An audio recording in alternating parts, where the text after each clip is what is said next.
Hey guys, what's up? So today we have a few topics we're going to be talking about. Firstly, we're going to talk about Ricochet, his whole controversy, how he's acting on X, what is this doing to his character, and how I think he should move forward from now on.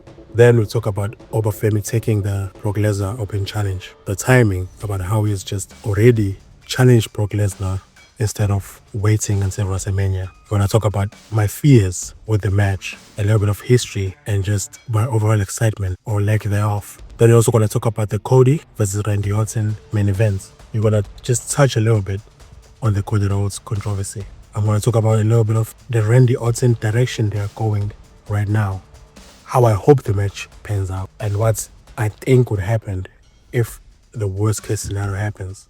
Then I want to talk about the Roman versus CM Punk main event. How it's a bit confusing to me currently. I don't really like how this is presented. I'm not really sure what their motivations are, even though they've said it, but it's just the execution is not being clear enough for me.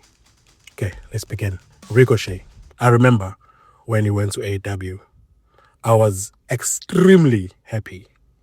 The reason why I was happy is because looking at his style, looking at the way he moves around the ring, and looking at AEW represents, it made a lot of sense to me why he is a person to go to AEW. Everything lined up. But immediately after he went to AEW, we saw a shift. At first, I remember thinking, maybe the reason why he's doing this on X is to build up this heel character. Maybe he's copying or trying to copy the MJF meta. But the thing I didn't really notice at first was that I really don't believe Ricochet is that person. I don't know him personally, but I don't think MJF is really trying to be the bad guy. I think that character has been so engraved in him to a point where I don't just look at him work a character on X and believe he doesn't mean what he's saying. I really believe he means what he's saying. Maybe that just says that I think MJF might be the douchebag in real life. But when Ricochet started doing this, my big problem was at first it presented itself as a character building thing because it did, like a few months after that, become an actual heel in AEW. Thought that made sense. It's going to make him more popular. But I just feel as if he has gotten to a point where he's like a bitter person. I don't know why he's so bitter now. I don't know why people have gotten in under his skin that much. He got to a point where he started making mistakes. Telling a fan that is happy they got him MS because he was being an emotional person at that moment. Now, all of us have gotten to a point where we've said something that when we look back, it was a horrible thing. We said it out of anger. We wanted to hurt the person the way we allowed them to hurt us. So the best thing to do is to go for the hardest thing in the person's life. A deformity, an insecurity, a circumstance that is horrible for them. But now this has gotten back and pinched him. Not even pinched him, that beat him in the ass. And I don't think there was a good direction for him. I see a lot of people making videos about him saying he has lost it. He's a horrible person. There are people who never even liked him after he became that type of hell person on Twitter or on X. But now he has proven those people right. The people who don't like him, who didn't like how he was moving on X, have gotten something that they can use towards him. The MS comments was just like the lever they needed to pull. And it is getting a little bit scary to see Ricochet going down this way. I wanted Ricochet to win the AEW World Championship. I wanted him to be part of the big people. I wanted him to be a more revered and more respected superstar than he did when he was in WWE. I don't know how far this is going to go. I don't know what happens if it dies down. I don't know how AEW is going to react to this backlash for Ricochet. But what I do know is that currently it's not looking great for him. He has a lot to do. He has a lot to work through. He has a lot of grace he needs to work on for people to give him. I don't know how easy the thing's going to be. I don't know if it's even going to happen the way we want to happen. But currently, I am worried about Ricochet. I want him to succeed at the highest level. I hate that he says something like this. I know that he said it because of anger. He has to do a lot of soul searching. He has to choose the type of person he wants to be. He has to choose the type of heel he wants to be. If he wants to continue being a heel in AEW, he has to go about it in a completely different way. He must not try to be something he isn't. There's a lot of story Ricochet could conjure up to be a feel-good heel moment. He can be a big of person. He can actually get to a point where people love him and resonates with him as someone who was overlooked for whatever reason in a company that he wanted to be in for a very long time. Someone who puts in all he could to get to a point. Now he has no other way to get anywhere but not to be a good person. But not be a good person storyline-wise, program-wise, not on X. Because this X thing is really killing his credibility. It's killing his momentum. It's going to be much harder for him to go to the AEW World Championship stage now because he's a bigger risk. The people who don't like AEW have a lot to attack AEW on. If AEW wants to put someone like Ricochet on a higher pedestal than he currently is, it's going to be much harder to justify to the fans that this is the guy. Because now it's getting a Baron Corbin heat. And as someone who actually liked Baron Corbin, I know that is not a best place to be if you're trying to be a heel. I'm going to go back to MJF again and say, MJF, the reason why it works for him is that he believes every single word he says. MJF can be misogynistic, can even be racist, and you'll get it. You won't get that go away heat. He'll get the someone must get this guy heat. Ricochet is not the person. Ricochet, at this moment, has not gotten to the point where he can be the person. And it's very scary for me. I don't like seeing it. I wish it wasn't, but it is. We're going to see what happens from now on. We're going to see how fans become from now on. But once people judge your character, your human character, your real character, not your wrestling character, it becomes very hard to win them over. It becomes hard for people who actually like you to defend you because your character has been tested and you have failed a certain tier or a certain dimension, or you know what I mean? And whoever defends him now will have their character tested, will have their character questioned, and most people don't want to be there. Next, Oba Femi versus Brock at WrestleMania. I recently made a video about Oba Femi avenging the ghost of wrestling past, which is the person who is Brock Lesnar, who has been, as we all know, one of the biggest stumbling blocks in black excellence, if I can say it like that. He started with Coffee Mania. The way he ended Coffee Mania was absolutely horrendous. They could have given Kofi a little bit of fights and then he lost. But then he just ended him. It was just like, it was horrible. Then he went on to Big E.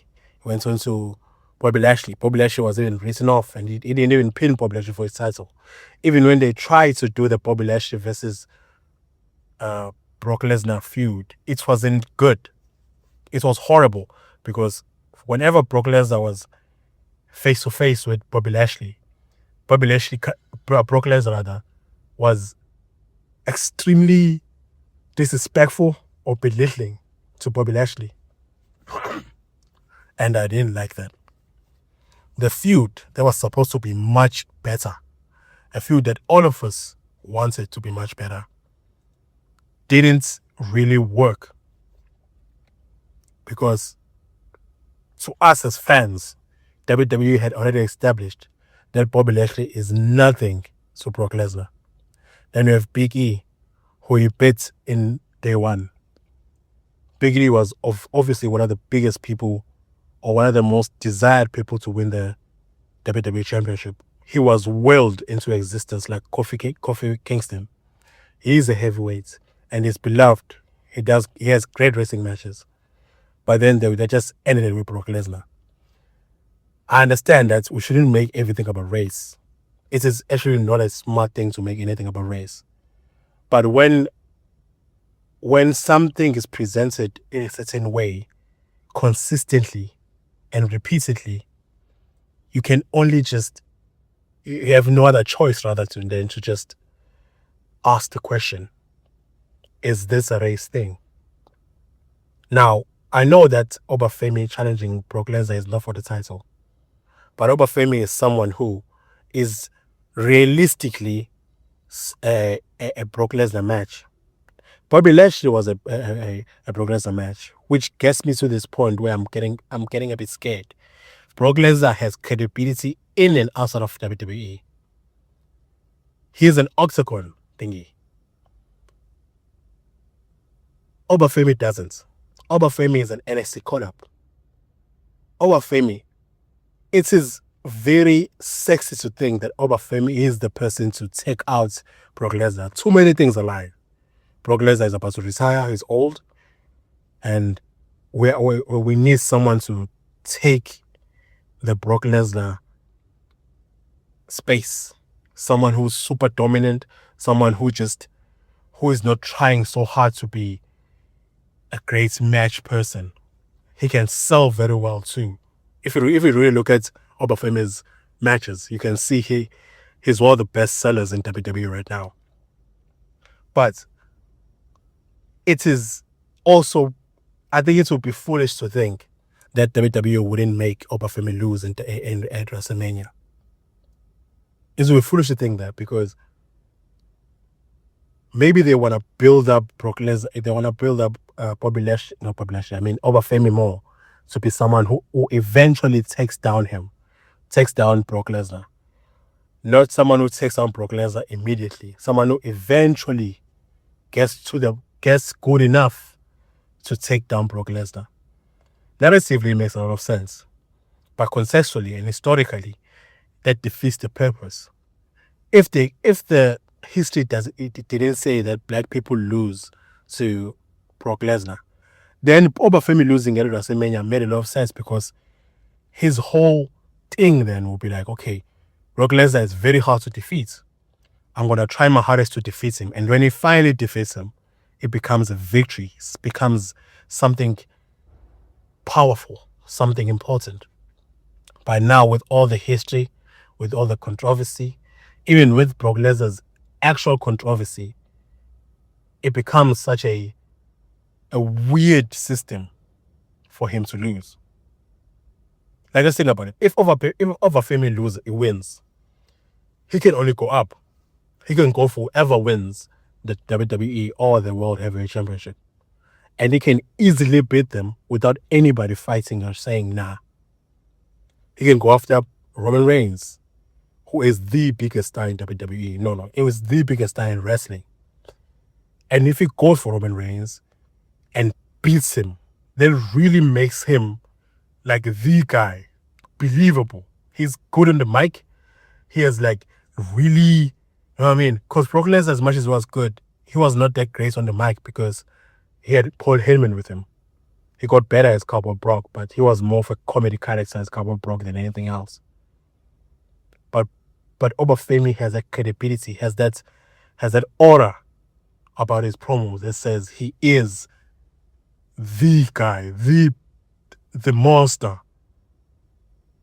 But now, looking at the match, it worries me quite a bit that what if they actually do the thing that nobody wants to see happen?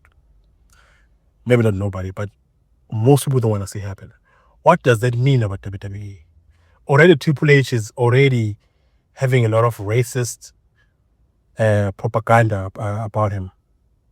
So do we reinforce that more? Do they want to reinforce that narrative?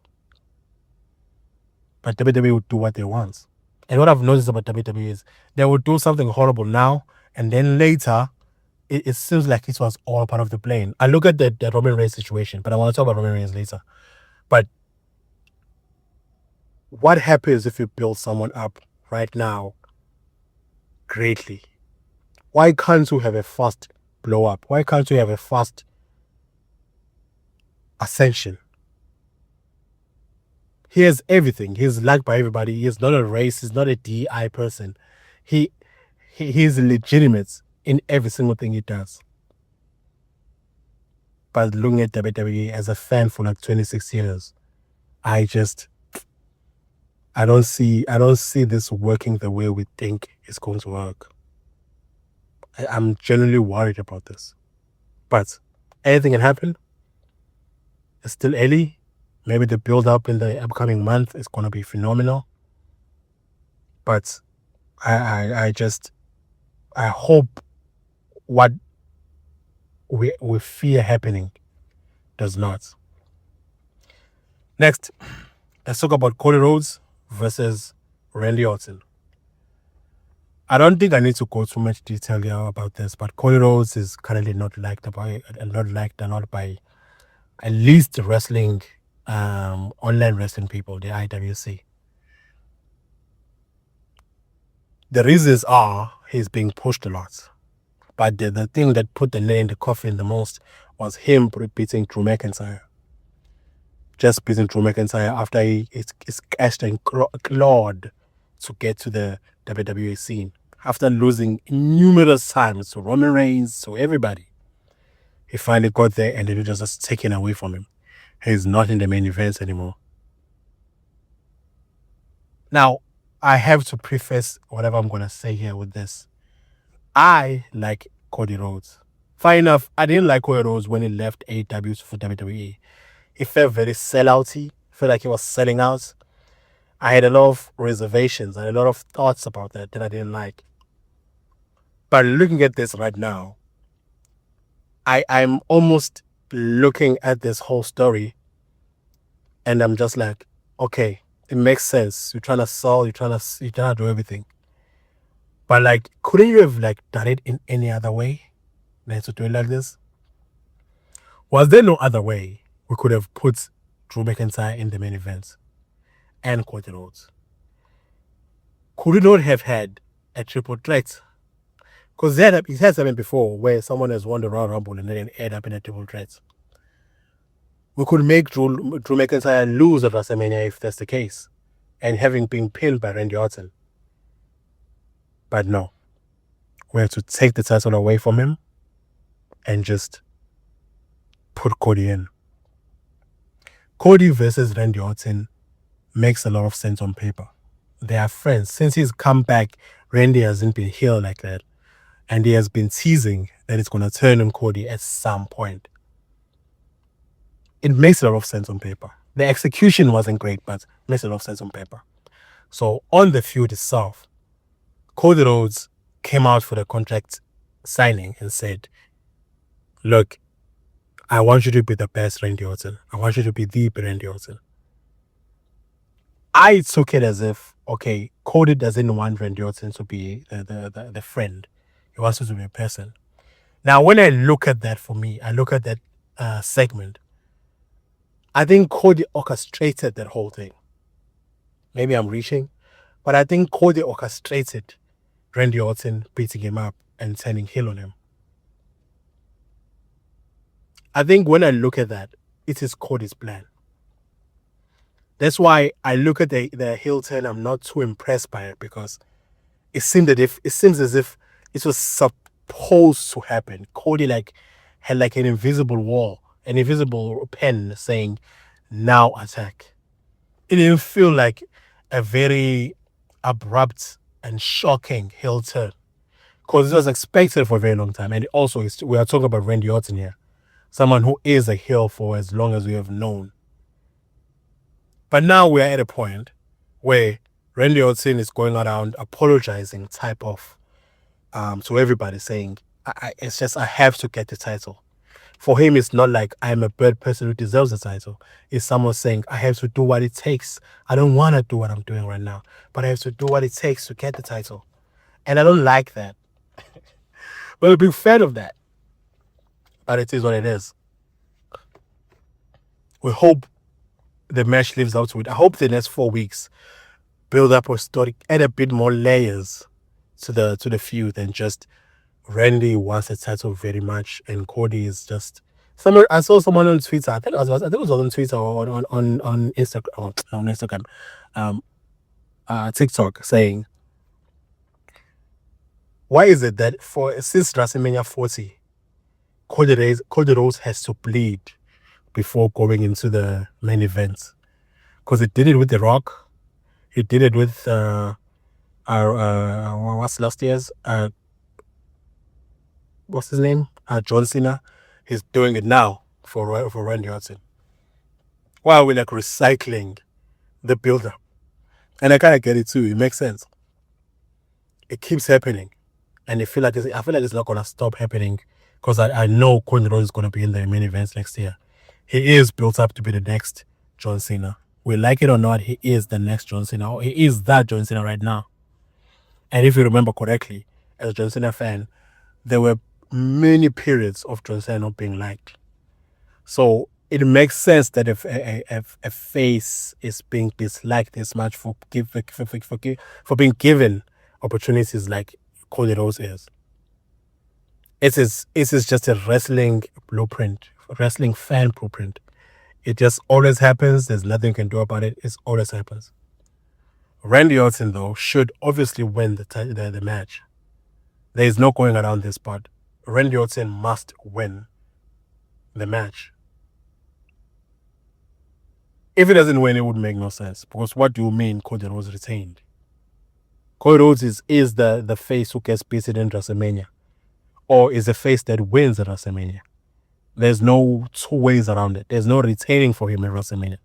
Unless he's facing someone who's like a super heel and nobody wants him. So he's like overcoming odds of some sort. But now he's not overcoming any odds. It's just friends who is a friend is like, I gotta beat you up because I want this. That's how I look at it. But I hope for the next 4 weeks, we are going to stop this apology tour that Randy Orton is doing. We're going to get Cody Rhodes back. I think it's coming on Friday. And we're going to maybe even get to the point where we reveal who Randy Orton's mystery phone person is. Because I think that's if they mess up that, that angle, then they're going to fuck up everything. Because I think they need to, like, I look at the whole feud and like, if they mess up this part, then we have nothing. We have no story. There is nothing we have anymore. Hopefully, it works out. It's probably going to work out because that's just what WWE is. But WrestleMania this year is not as exciting as 40 or 41. But there's a lot of reasons for that. But 40 this year is just the main events are just people we've seen fighting. The mid cards are unclear right now. It's just we've seen most of this happen. There's literally no new star getting built in the main events. There's 0 new stars getting built. Stephanie Vaquer already has won the WWE Championship, and Liv has already been a very successful World Heavyweight Champion. Jade Cargill is not overcoming anything. And now we have Rhea Ripley, who's the biggest star in the women's division. There's no stakes, if I can say it like that. There's no pinnacle. There's no mountain to climb as I'm looking at the card as it is right now. Especially for the 2 most important matches, which are the main events for Night 192. I wonder if we're going to have a weird shake-up like we did with Io Sky for the Women's Championship at WrestleMania last year. But for which title, I don't know, because I don't think anybody's touching the Roman and CM Punk title. There's no change that's gonna happen in there. Roman Reigns and CM Punk are gonna be settling their feud here. It's just gonna happen. There's not even gonna be Seth involved in that whole thing. I wonder if there's gonna be any good story with the women's division, because right now there's just a lot of there's a controversy with the Jade thingy, and there's, you know what I mean. Let's talk about the other main events with Roman and CM Punk. Roman and CM Punk, for me, I'm not too excited about that matchup. I don't think the matchup is really good. For the first reason on the top of my mind is that Roman spent the past 4 years looking down at the World Heavyweight Championship. It was created because Roman Reigns took everything. He said it's a B show. He's going for the B show title. But he has clarified, so I'm gonna give it to him. He has clarified that he's not necessarily going for the title. He's going for CM Punk. CM Punk ain't shit to him. He wants to destroy CM Punk. That's his main motivation. That makes a lot of sense to me. I'm not gonna act like that didn't make a lot of sense to me. But Roman Reigns fighting for the championship makes no sense. Now think about it. We're gonna have, maybe it's gonna be night 2. We're gonna have the World Heavyweight Championship defended in night 2 as if it's the number 1 title because Roman is. That's just generational pull. That's aura. I'm not gonna fight with that. But now, I don't think it's a strong enough feud. I don't think it's a strong enough or an important enough feud to be excited over. CM Punk winning would make no sense. Roman Reigns winning feels very predictable. As I said, there's no stakes in these main events. It's quite boring to me, actually. I don't like it. But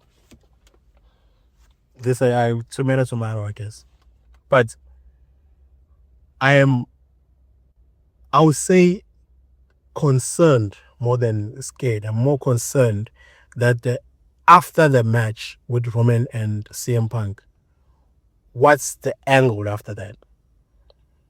What is the W for CM Punk winning after WrestleMania? He beat Roman Reigns. For what? What's the W for Roman Reigns after CM Punk? He beat CM Punk for personal reasons, which is really seems like it's true. Looking at it fast forward, the storylines that come from this aren't interesting enough for me. As I said, in the next 4 weeks, so many things can happen. We can get more invested to the match. That's how they are very good at doing that. They're making us more invested in the match. 2 weeks, especially the second week before the actual WrestleMania.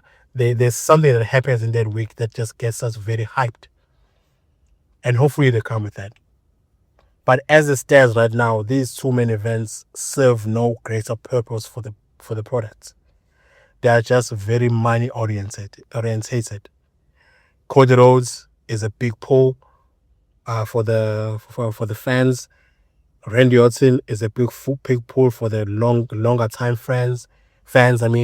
Roman Reigns is the biggest draw.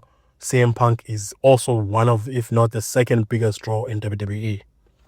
It makes a lot of sense financially, but not narratively. And if there's one thing let's just do this. If you're already listening to this part, let's just get to the point where we understand and we like take this into our head that we think we know what's good for the products, but most of the time we don't. Because if Roman Reigns is not the best example for what wrestling can become with more patience, then there's nothing. Because Roman Reigns is only the biggest champion right now because they put the belt in him for 1,000 days. Out of those 1,000 days, maybe the last 160 were people saying he should not lose anymore.